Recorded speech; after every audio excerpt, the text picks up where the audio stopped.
There is an ache that some of you carry that you have never once said out loud to another living soul. Not grief exactly, you know grief. You have lived inside grief. You know its shape by now.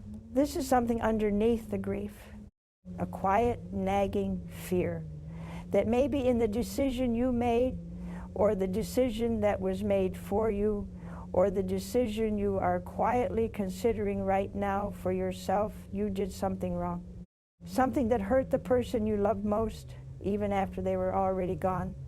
If you have ever lain awake at 2 in the morning wondering whether cremation was the wrong choice, whether it somehow harmed your husband, your wife, your mother, your child, whether it will somehow harm you when your own time comes, I want you to stay with me for the next while, because I am going to speak honestly to that fear tonight, and I am going to tell you the truth, the whole truth. Not the frightening half-truth that spreads online and in whispered conversations after funerals.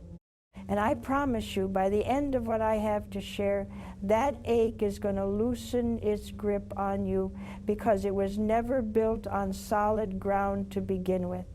I have sat with more grieving families than I could ever count across the years, in more funeral homes and more hospital rooms and more quiet kitchens than I can remember individually anymore. And I want to tell you something I have noticed, something that troubles me deeply, because I think it has caused real unnecessary suffering to people who are already suffering more than enough. There is a particular kind of fear that has spread, especially among the faithful, especially among people who love God and want desperately to honor Him and honor the people. They have lost a fear that cremation somehow wounds the soul, traps it, delays it, causes it pain. I have heard this fear whispered by grown children who arranged cremation for a parent out of financial necessity and now carry secret guilt they've never told anyone. I have heard it from elderly men and women planning their own final arrangements, terrified that choosing cremation for themselves, perhaps the only option their family can afford, might somehow separate them from God, or leave them suffering in some way after death that burial would have prevented. And I want to tell you plainly right at the start, before we go any further together, that fear, as it is so often described, is not true. It is not what our faith actually teaches. And I believe with my whole heart that some of that fear has been placed in faithful hearts, not by God, but by something far less trustworthy, feeding on grief and guilt the way certain things always have. But I am not going to simply tell you not to worry and leave it there, because that would not actually help you, would it?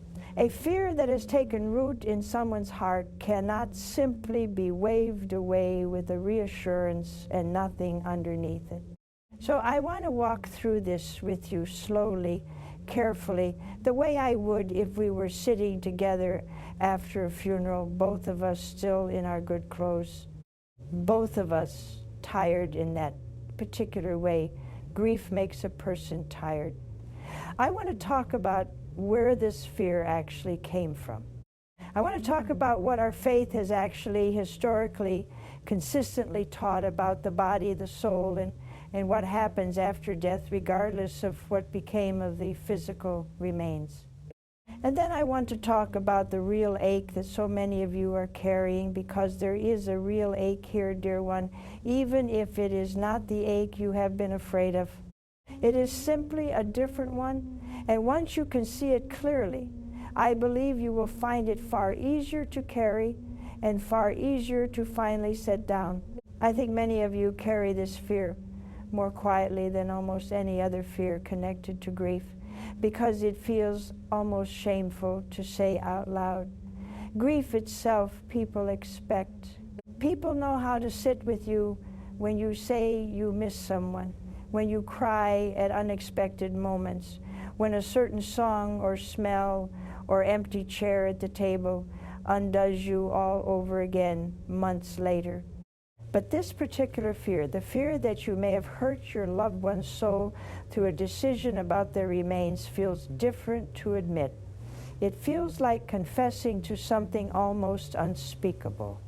And so it stays hidden, tucked away in the quiet hours, growing larger in the silence the way fears so often do, when nobody ever speaks them into the light where they can finally be examined honestly. Let me tell you about a man I knew, a widower, gentle and quiet by nature, the kind of man who apologizes even when he has done nothing wrong. His wife had passed after a long illness that had drained the family's savings down to almost nothing by the end. Burial with the plot and the casket and the headstone simply was not something the family could manage without going into a debt that would have followed his grown children for years. So they chose cremation quietly, practically, the way so many families do now, for reasons that have nothing to do with love and everything to do with the honest limits of what money allows. And he told me, sitting across from me months later, his hands folded tightly in his lap the whole time he spoke, that he had not had one single peaceful night's sleep since the funeral. Not because he missed her. Of course he missed her terribly, the way anyone misses the person they built an entire life alongside, but because a relative, meaning no real harm, had said something offhand at the reception afterward about cremation being against God's will, about the body needing to be whole for the resurrection, about souls being somehow unsettled by fire. And that one careless comment, spoken by someone who did not actually know what they were talking about, had planted itself in this grieving man's heart and grown into something enormous. He told me, with real tears standing in his eyes, "I keep thinking I did this to her, that I made a choice that hurt her when I was the one person in this world who was supposed to protect her." I sat with him a long while that day, and what I told him I am going to tell you now, because I suspect some of you listening are carrying that exact same weight, whether it was your own choice, a choice made by someone else in your family, or a choice you are quietly weighing for yourself right now. Here's the truth, plainly stated, the way I wish someone had said it to that gentle man months before that painful comment ever had the chance to take root in him. The soul does not depend on what becomes of the body to reach God, to rest in Him, to await the resurrection in peace. Our faith has taught since its very earliest centuries that at the moment of death, the soul separates from the body entirely. The soul does not remain tethered to the physical remains, waiting anxiously to see whether they will be buried whole or cremated, waiting to see whether the body decays slowly in the earth over many years or is transformed swiftly through fire. The soul goes on. It stands before God. It is judged in His mercy, not according to what happens afterward to the container it once lived in, but according to the life that was actually lived, the love that was actually given, the faith that was actually held on to through all of life's trials. Scripture itself reminds us again and again that it is the Spirit that returns to the God who gave it, while the body itself, in the natural order of things, returns to dust, the very dust it came from in the first place. That has always been true long before cremation was ever debated, long before this particular fear ever took shape. Every body, buried or cremated, eventually returns to dust. That was never a modern problem introduced by cremation. That was always simply what happens to a body once the soul has departed it. And as for the resurrection, the great and glorious promise our whole faith rests upon, the promise that our bodies will one day be raised, transformed, made new, and imperishable. Think for just a moment about what that promise actually requires of God. Does it require Him to gather back every original particle of a body that was buried, undisturbed, whole? If that were true, dear one, think about how many faithful believers across 2,000 years of history have died in fires, have drowned at sea and been lost entirely, have died in circumstances where nothing at all remained of the body to bury. Are we to believe those souls are somehow excluded from resurrection, unable to be raised because nothing physical remained behind? Of course not. That has never been the teaching of the faithful, not for one single day in 2,000 years. The God who spoke the entire universe into being out of absolute nothingness, who formed the first human being out of ordinary dust and breathed life into it, does not require intact remains to raise anyone on the last day. His power to restore a body does not depend on the condition we left that body in. It depends entirely on Him, and He has never once been limited by fire, by water, by time, by decay, or by anything else that happens to a body once its work in this life is finished. So when that careless comment was made to that grieving widower at his wife's own reception, it was not the truth of our faith speaking. It was fear speaking, dressed up to sound like faith, the way fear so often disguises itself. And I want you, whoever you are listening tonight, whatever choice you made or are weighing, to hear this clearly. Choosing cremation, whether for reasons of cost or space or personal preference, or circumstances entirely outside your control, has never separated anyone's soul from the mercy and the love of God, not for one single moment. The soul you are worried about, the soul of the person you lost, is not sitting somewhere in pain because of what became of their body. It has already gone home, ahead of the body entirely, the very instant it left this world. Now, and here's where I want to be very honest with you, because I do not believe in comforting people with only half of the truth. There is a real ache in this whole conversation, and I do not want to pretend there isn't one, because pretending would not honor what so many of you are actually feeling. It is simply not the ache you have been afraid of. Let me explain what I mean. The ache is not that cremation harms the soul. The ache is what cremation, or any final decision made in grief, forces us to confront about our own helplessness in the face of death. Think about it honestly with me for a moment. When someone we love dies, we are suddenly asked, often within days, sometimes within hours, to make enormous permanent decisions about their physical remains at the exact moment we are least equipped in our entire lives to make careful, unhurried decisions about anything at all. We are exhausted, we are in shock, we are grieving in a fog so thick we can barely remember what we ate that morning, let alone weigh every possible option with a clear head.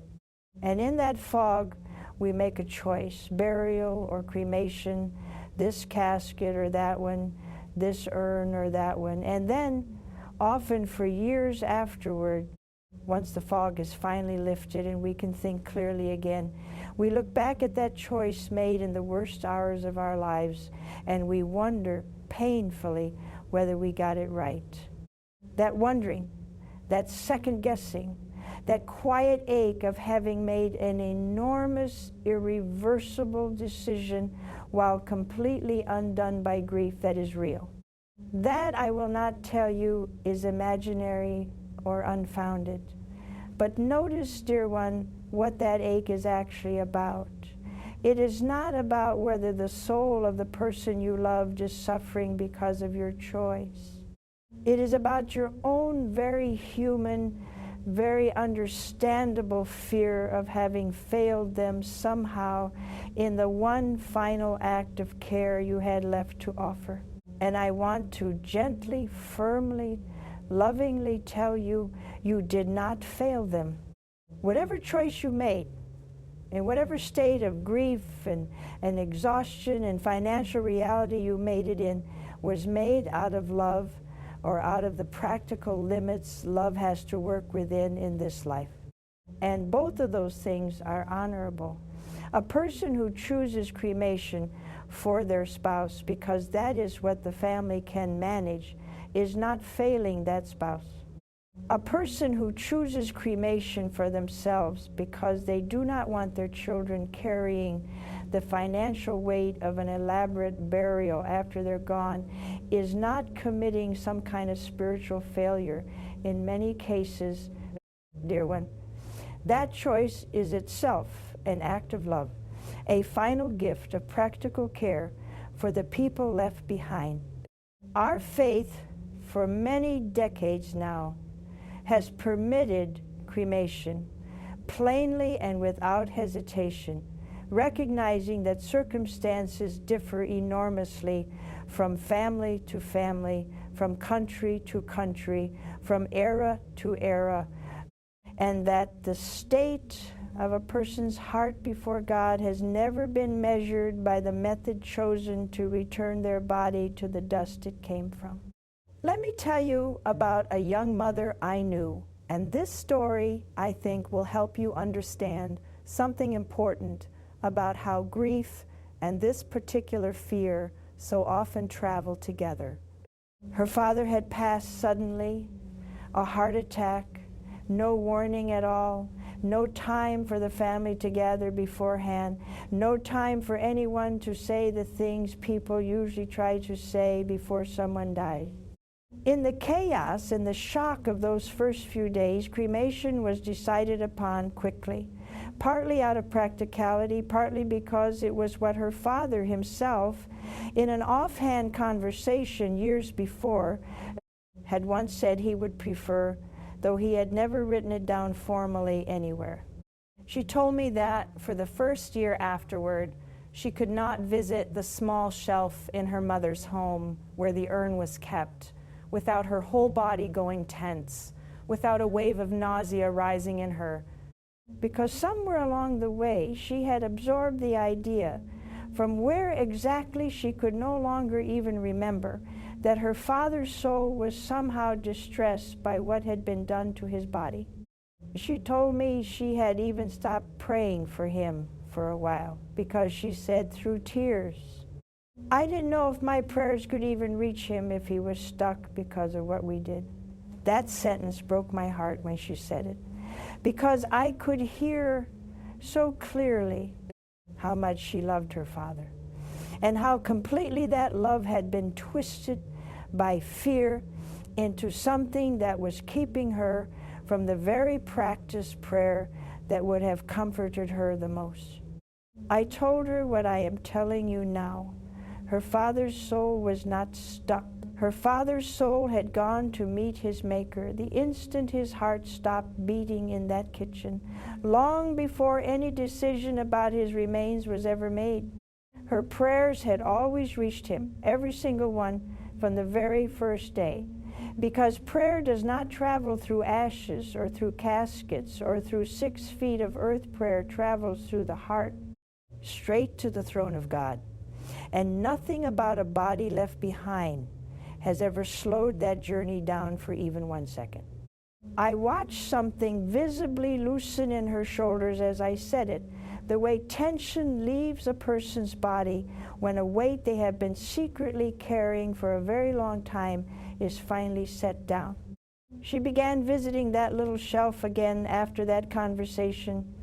She told me the last time I saw her that she talks to her father there now every week, and that it no longer fills her with dread.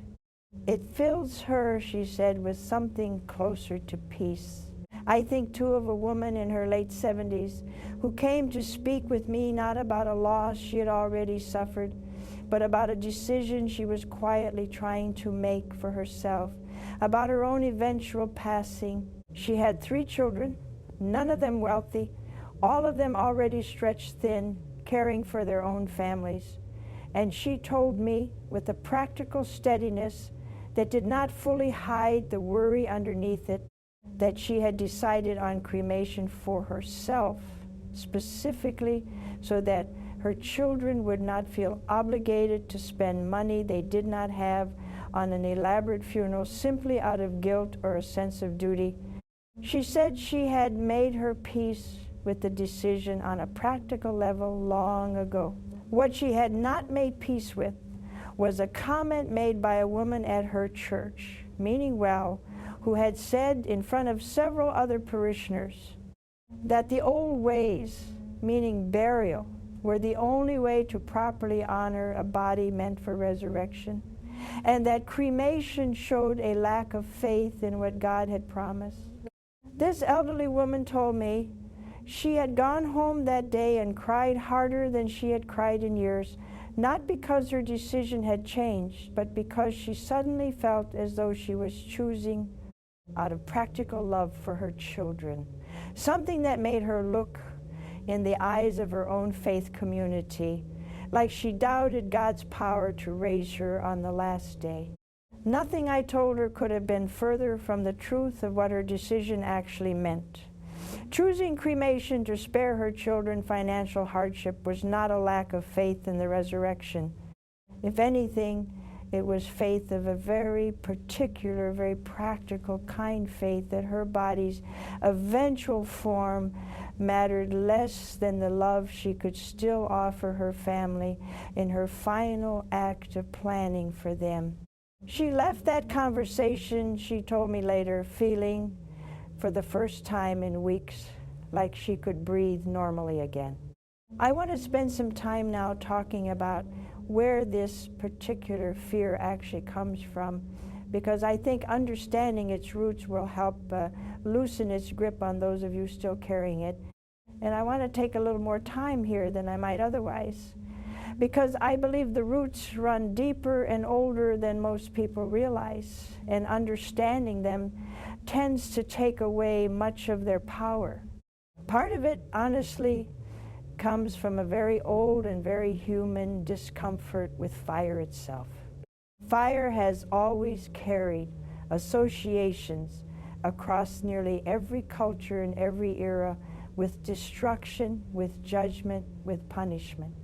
We speak of things being destroyed by fire in a way we simply do not speak of things being destroyed by earth, even though given enough time, the earth consumes a body just as completely and just as thoroughly as fire does, only more slowly, more quietly, in a way our eyes are simply not forced to witness directly. There is nothing in the actual nature of fire, spiritually speaking, that is more harmful to a soul than the nature of decay. Both are simply what happens to matter, ordinary physical matter, once the life that animated it has departed. Our discomfort says far more about our own instinctive fear of flame than it says about anything true regarding the soul. Part of this fear, too, I believe, has been carried forward generation to generation from a much older historical context where cremation was sometimes practiced specifically as a statement against the resurrection, a deliberate rejection of the idea that the body mattered at all or would ever be raised again. In that older context, understandably, cremation carried with it a troubling meaning, not because of the fire itself, but because of what a person was trying to say by choosing it, namely, a denial of resurrection entirely. But that is simply not the reason most people choose cremation today, is it? Today, cremation is chosen out of financial necessity, out of environmental concern, out of simple personal preference, out of practical family circumstances, by people who believe in the resurrection just as fully and just as faithfully as anyone choosing burial. The outward act looks the same as it once did in that older, troubling context, but the heart behind it, for the vast majority of people making this choice today, is nothing at all like the heart behind that old rejection. And our faith has recognized that difference clearly, which is precisely why cremation has been permitted for so long now, provided it is not chosen specifically as a denial of the resurrection or of the dignity of the body, which, for the overwhelming majority of grieving families, simply trying to lay a loved one to rest with love and with whatever means they actually have available, it never is.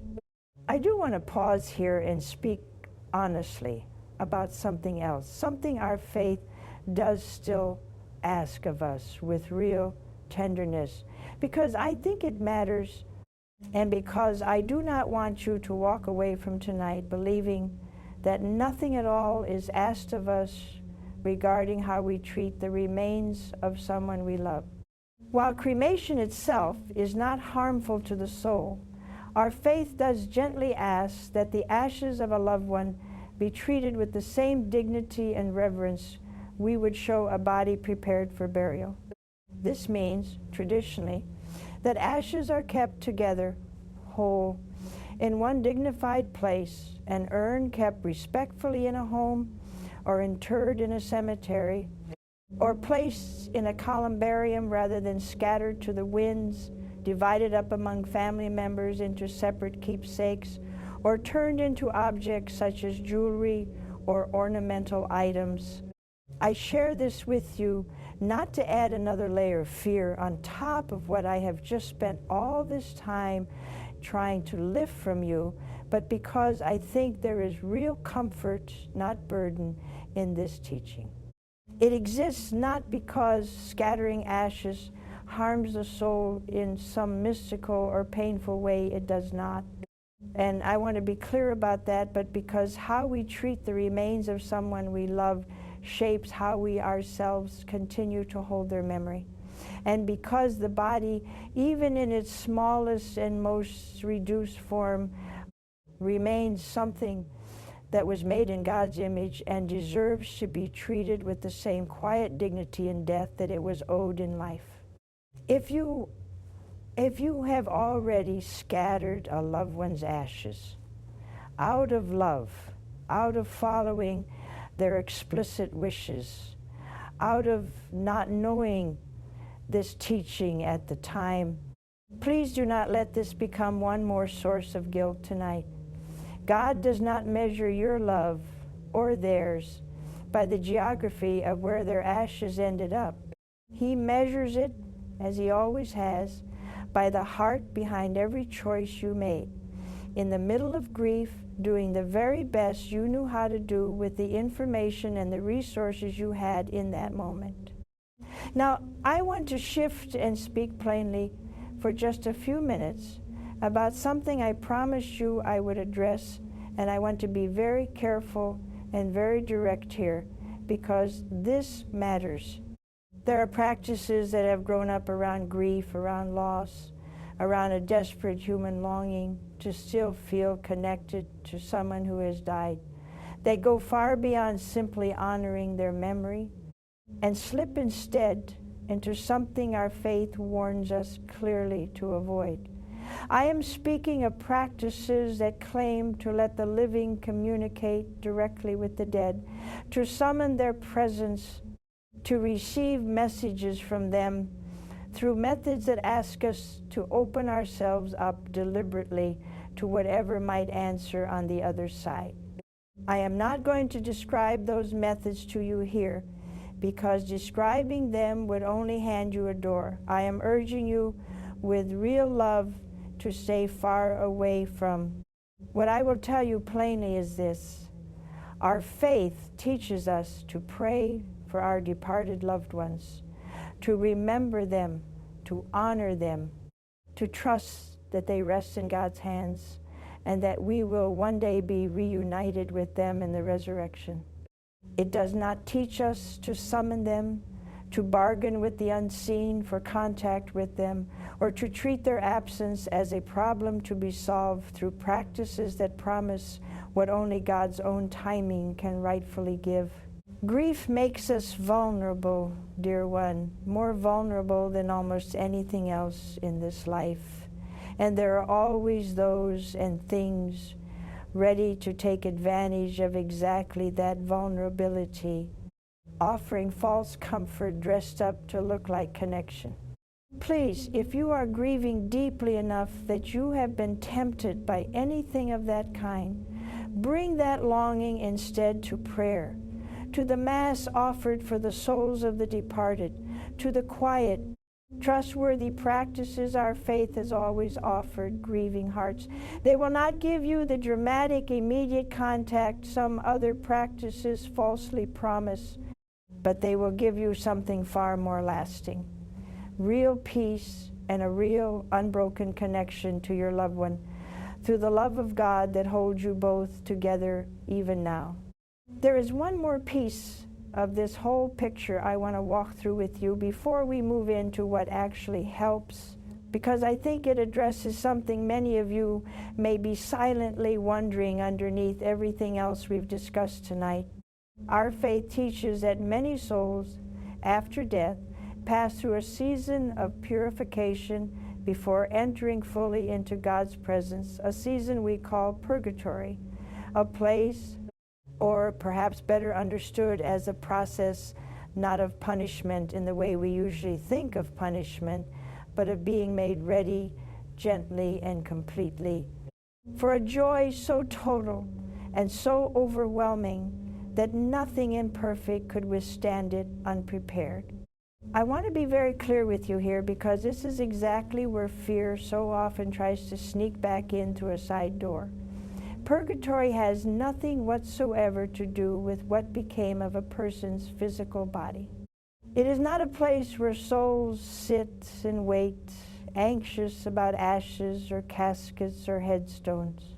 It is a purification of the heart, of whatever attachments to sin still lingered in a soul, even after a lifetime of real, genuine faith, the small resentments never fully released, the pride never fully surrendered, the habits of selfishness worn into a soul over decades, that even sincere love for God had not yet fully smoothed away.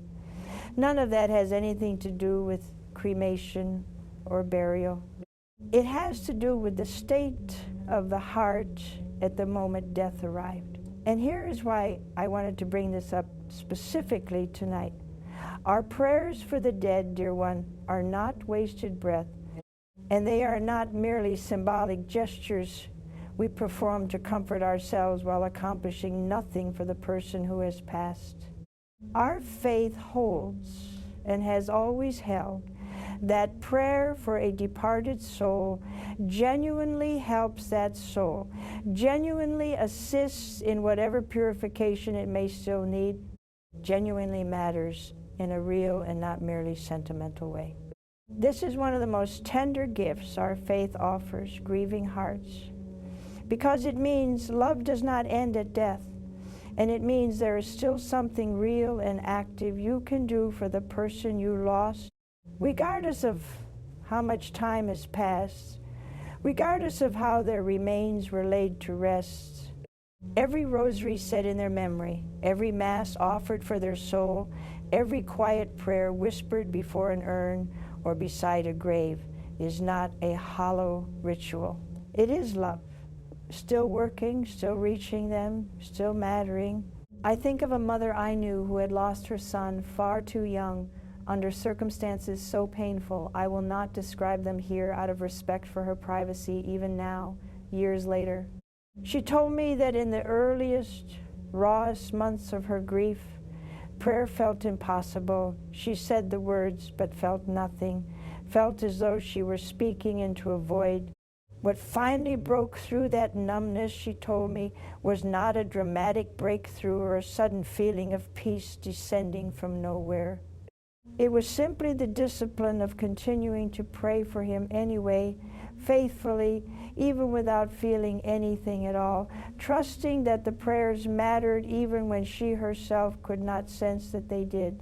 Months later, she told me something shifted, not a removal of her grief, which she said never fully left, and which I do not think grief for a child ever fully does leave, but a settling, a quiet confidence that grew slowly out of that discipline. A sense that she and her son remained connected actively through something real rather than merely remembered. She said, I stopped feeling like I was talking to a memory.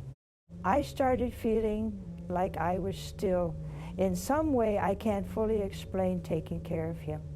That, dear one, is what our faith offers every single one of you grieving tonight. Not the dramatic, forbidden practices that promise contact and connection through means our faith warns us away from, but something quieter, humbler, and in the end, far more sustaining, the simple, faithful discipline of continued prayer, which our tradition assures us genuinely reaches the one we have lost, regardless of ash or earth, regardless of how much time has passed, regardless of anything at all except the sincerity of the love behind it. I want to talk now about what actually helps practically tonight and in the days ahead. For those of you carrying either grief over a loved one's cremation, or fear about your own eventual choice, or simply the ordinary heavy weight of having lost someone you love by any means at all, the first thing I want to offer you is this: pray for them. Simply, honestly, by name, if you can bear to say it out loud, or silently if the name still catches in your throat. Our faith has always held that prayer for the dead matters, that it reaches them, that it is one of the most loving things the living can still offer the departed, regardless of how their body was laid to rest. You do not need elaborate words. You do not need to be in any particular place, in front of any particular shelf or grave or urn, though you certainly may be if that comforts you. You simply need an honest heart, turned toward God, holding the name of the person you love. Something as simple as asking God to grant them eternal rest, to welcome them fully into His presence, to comfort them and comfort you is enough. It has always been enough. The second thing I want to offer you, especially if you are the one who made the decision about cremation and have been quietly carrying guilt about it since, is this: bring that guilt honestly to God in prayer, and then gently, deliberately set it down. Tell Him plainly that you are afraid you made the wrong choice. Tell Him you wish circumstances had allowed for something different. And then ask Him honestly to help you release a guilt that was never actually His to place on your shoulders in the first place. Guilt that serves no purpose, that changes nothing, that simply sits and festers and steals your peace night after night, is not something our faith asks you to carry indefinitely. There is a real difference between honest sorrow, which can be healthy and can even draw us closer to God, and corrosive guilt over something that was never actually wrong to begin with. I want you to be able to tell the difference starting tonight. The third thing I want to offer you is this: if you have not yet done so, consider having a Mass offered for the soul of the person you lost, regardless of how much time has passed since their death. It is never too late. Grief does not come with an expiration date on how long you are permitted to still love someone, still pray for someone, still want to do something tangible in their honor. And there is something quietly powerful about that particular act, about knowing that on a specific day, in a specific place, prayers rose specifically for the person you loved, offered by others alongside your own. And the fourth thing, perhaps the simplest and yet somehow the hardest for many of you to actually do, is this: let yourself remember them without fear attached to the remembering. If ashes rest on a shelf in your home, let that shelf become a place of gentle, conversation rather than dread. If they are buried, let the grave become a place of quiet visits rather than avoidance. If circumstances mean you have no physical place at all to visit, let your own heart in prayer become that place instead. However, their remains came to rest, wherever that resting place is, it does not change the reality, unshaken and unshakable, that they themselves are already home, already at peace, already held far more securely than any of us can hold anything in this life. And there is a fifth thing I want to offer you gently, because I think it matters, especially for those of you who have been carrying this particular fear silently alone for months or even years. Speak it out loud to someone. Not to argue about it, not to defend a decision that never needed defending in the first place, but simply to let another trusted person, a priest, a close friend, someone in your own faith community who will listen without judgment, hear what you have been carrying.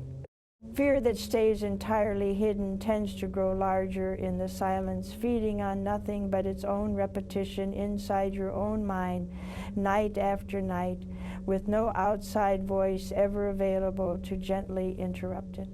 I have watched, more times than I can count, a fear that felt enormous and unshakable when spoken only in the silence of someone's own thoughts shrink down to something far more manageable the moment it was finally said out loud to another caring person. You do not have to carry this alone anymore. You were never meant to carry any of it alone, not the original grief, and certainly not this particular fear layered on top of it. I want to say something too to those of you who may not be grieving cremation at all tonight, who came to this simply out of curiosity, or because the title caught your attention, or because you have loved someone who chose cremation years ago and it has genuinely never troubled you, not even once. If that describes you, I am glad, truly, and I hope tonight has simply confirmed what your heart already knew rather than introduced a worry that was never there to begin with. But I suspect, given how quietly and how widely this particular fear tends to travel, that more of you listening tonight recognize at least a flicker of it in yourselves than you might have expected to when this video began. That flicker, however small, deserved to be named and addressed honestly, and I hope it has been. Before I return to that gentle widower's story, I want to share one more because it addresses something a little different, something I think many families quietly struggle with and rarely talk about openly. It is not only the person who made the decision who sometimes carries this fear. Often it is the family members who disagreed with the decision at the time, who wanted something different, and who have carried a quiet resentment or worry ever since, wondering whether their loved one's soul suffered for a choice they themselves were outvoted on. I knew a family of 3 adult siblings who disagreed sharply in the raw days right after their mother's passing about whether to bury or cremate her. 2 of the siblings favored cremation for reasons of cost and practicality, while the third, the eldest, felt strongly that burial was the only respectful, faithful option, and said so loudly and repeatedly in the middle of an already unbearably difficult week. In the end, the majority decision prevailed, and their mother was cremated, and the eldest sibling, though he attended the small memorial service and said nothing further at the time, carried a quiet, simmering resentment toward his younger siblings for years afterward. It came up, he told me, at nearly every family gathering in some indirect way, a comment here, a tension there, a subject everyone learned to steer conversation away from at holiday dinners. He told me years later that what had actually been eating at him was not truly about doctrine at all, not really, though he had used doctrinal language to argue his case at the time. It was about feeling that his voice, his wishes for his own mother, had been overruled at the exact moment he felt he should have had the most say, the most power to protect her. And he had wrapped that very human, very understandable hurt in the language of spiritual concern because it felt like a stronger, more legitimate argument to make than simply saying, I feel unheard, and I am scared of losing more control over things I cannot get back. When he and I finally talked honestly about it, years after his mother's passing, something shifted for him once he could separate the two things, the genuine doctrinal question, which we worked through together much the way I have worked through it with you tonight, and the separate, very real grief of having felt overruled by his siblings during the worst week of his life. Once he could see that his mother's soul had never been at risk in the way he'd feared, he was able to finally address the actual wound underneath all of it. Not a theological one, but a family one. A wound about being heard, about grief being processed differently by different people in the same family, about control being lost during a season when control over almost everything had already been stripped away. He reconciled with his siblings.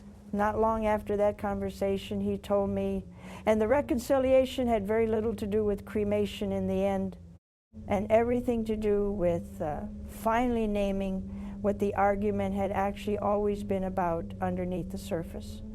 I share that story because I suspect some of you listening tonight are carrying a similar tangled knot, a family disagreement about a loved one's remains that got wrapped up in language about the soul and the resurrection, when what was actually aching underneath was something more ordinary and more human. Grief handled differently by different people, old family dynamics resurfacing at the worst possible time, a feeling of having been overruled or unheard during a week when everyone was operating on almost no sleep and enormous pain. If that describes your family, I want to gently invite you to consider separating those two threads the way that man eventually did. The doctrinal fear, I hope, has been eased by what we've talked through tonight. But the other thread, the family thread, may still need its own honest conversation, its own patience, its own grace extended in both directions. That conversation will not happen tonight, sitting here listening to me, but perhaps it can happen soon with the people you love, now that the fear standing in its way has been given less power to block it.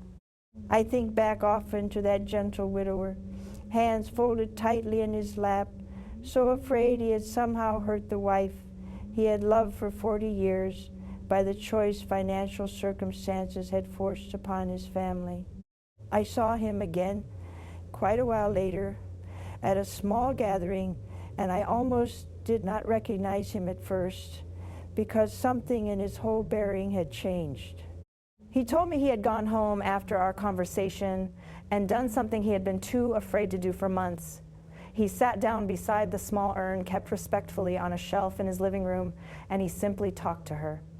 The way he used to talk to her every evening for 40 years straight, about nothing in particular, about his day, about the weather, about their grandchildren. He said it felt strange at first, and then, slowly, over several weeks, it began to feel like exactly what it was. Love, continuing, uninterrupted, exactly as it always had been, unbothered by anything that had happened to her body. He told me, with a small, genuine smile that I had not seen on his face since before she passed, I think she'd tell me I was being silly, worrying so much. She always did think I worried too much about things that weren't really problems.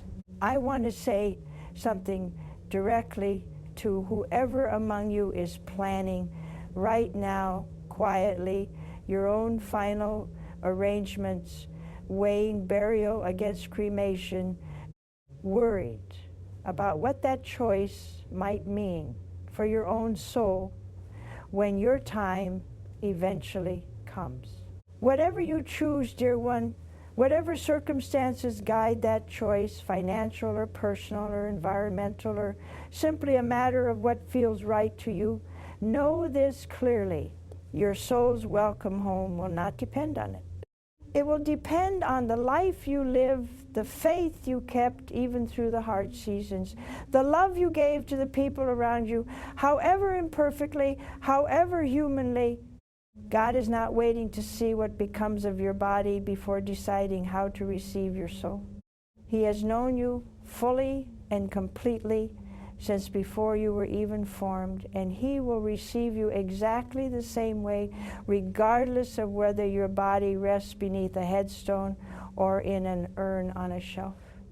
Make the choice that brings your family peace, that honors your own wishes, that fits the real circumstances of your real life, and then let that choice rest easily because it was never the deciding factor you feared it might be.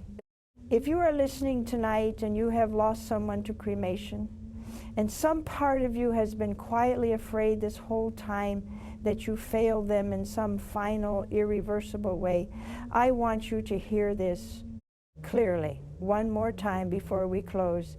You did not fail them. You loved them enough to make an impossibly hard decision during the hardest days of your life, and love, dear one, is exactly what that decision was. However it looked from the outside, however anyone else's careless comment made you doubt it afterward. Their soul went home the moment their heart stopped, ahead of any decision that came after, safe in hands far more capable and far more merciful than any of ours. And your prayers for them, every single one you have offered since, every quiet word spoken to a shelf or a grave or simply into the empty air of your own bedroom at night, has reached them exactly as it was meant to, exactly as it always does, because love, real love, offered in prayer, has never once needed a body intact to find its way home. Go gently tonight, whichever ache you carried in with you today. Let the fear you have been quietly holding finally loosen its grip, because it was never built on solid ground. And let the real, honest grief you carry, which is simply the ordinary, sacred cost of having loved someone deeply enough to miss them this much, be held instead in prayer, in remembrance, in the quiet trust that both of you, the one who has gone ahead and the one still walking this road, remain held completely, always in the same steady, unshakable love that has never once depended on ashes or earth or anything else our human hands could ever do or fail to do. I want to close with something a little different, a small suggestion for tonight, something concrete you can actually do the moment this ends. If you are willing, wherever you are sitting right now, I want you to say a name quietly, out loud if you can, or silently if the room around you isn't the right place for it. The name of the person this whole conversation has really been about for you, whether I knew that when I started speaking or not. And then I want you to say 5 simple words after that name, words our faith has offered grieving hearts for longer than anyone alive today can remember. Eternal rest grant unto them, that is all. No elaborate ritual, no perfect phrasing required, no need to feel a particular emotion while you say it, just the name and that simple ancient request, offered honestly to the God who is already holding them and who delights, I believe with my whole heart, in hearing us continue to love the people we've lost through the simple, faithful act of praying for them by name. And if you are someone who has not yet lost anyone, who is watching this perhaps out of curiosity or because you are caring for an aging parent and this topic has quietly begun weighing on your mind as decisions loom somewhere in the future, I want to leave you with this. You do not need to solve this tonight. You do not need to decide right now what you will choose for yourself or what you will do when the day eventually comes for someone you love. You simply need to know now, ahead of time, that whatever you eventually decide, made with whatever combination of love and practicality and real-world circumstance shapes every family's decisions differently, will not be the deciding factor in anyone's eternal rest. That knowledge, carried quietly with you now, may spare you a great deal of unnecessary suffering later, in a season when you will already be carrying more than enough. I think, too, about all of you listening tonight who are not thinking about a spouse or a parent or even yourself, but about a child, because I know some of you are, and I have not forgotten you, even though I have not spoken directly to your particular grief until now. There is no ache in this life quite like the ache of losing a child, at any age, in any circumstance. And I would never presume to tell you I fully understand the specific weight you carry. But I want you to hear, as clearly as I can say it, that everything I have shared tonight applies just as completely, just as certainly to the child you lost as it does to any other soul we have discussed. Their soul was not diminished by their age, and it is not affected in the way you may have feared by decisions made about their small body in the worst days anyone should ever have to endure. They are held completely by the same God who loved them into existence in the first place, and your prayers for them, however you choose to offer them, reach that same God and that same child exactly as they were always meant to. Some of you, too, are perhaps not thinking about a family member at all tonight, but about yourselves, quietly, privately, in a way you may never have said aloud to anyone. Perhaps you are facing a diagnosis. Perhaps you are simply at an age where these questions no longer feel distant or theoretical, but close, present, worth thinking through honestly while you still have the clarity and the time to do so. If that is you, I want to say directly, it is a good and wise thing to think about these questions now calmly, rather than leaving them for your family to sort through later in a fog of grief, the way that gentle widower's family once had to. Consider writing down your wishes, whatever they are, burial or cremation, simple or elaborate, and consider writing down too why you have chosen what you've chosen, so that the people you leave behind will never have to wonder, the way so many of the people in tonight's stories once wondered, whether they honored you correctly. A little clarity now, offered in love, can spare the people you leave behind an enormous amount of unnecessary anguish later. That too, dear one, is an act of love, perhaps one of the quietest and most practical acts of love you will ever offer the people you care about. Whatever brought you to this conversation tonight, a loss long past, a loss still raw, a decision looming somewhere ahead, or simply an ordinary curiosity that turned out to touch something deeper than you expected, I hope you leave a little lighter than you arrived.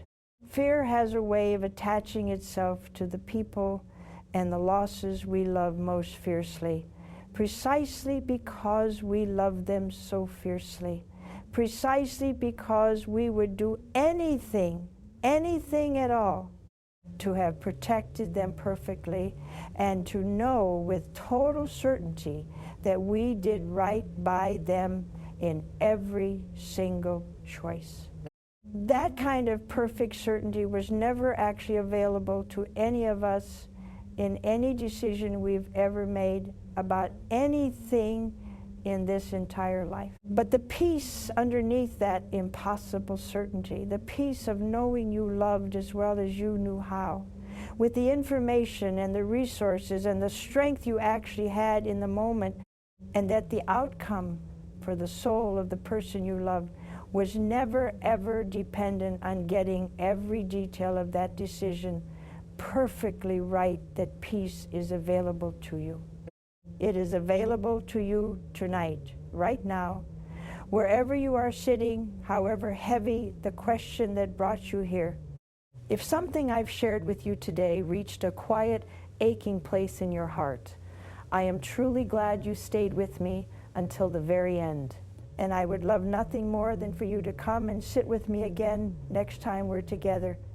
There is always more to talk about, always more comfort to be found when we sit with these things honestly, side by side, without fear standing between us and the truth. Until then, dear one, go in peace. Set down what was never yours to carry, and know always that you and the ones you love remain held far more securely and far more tenderly than fear has ever let you believe.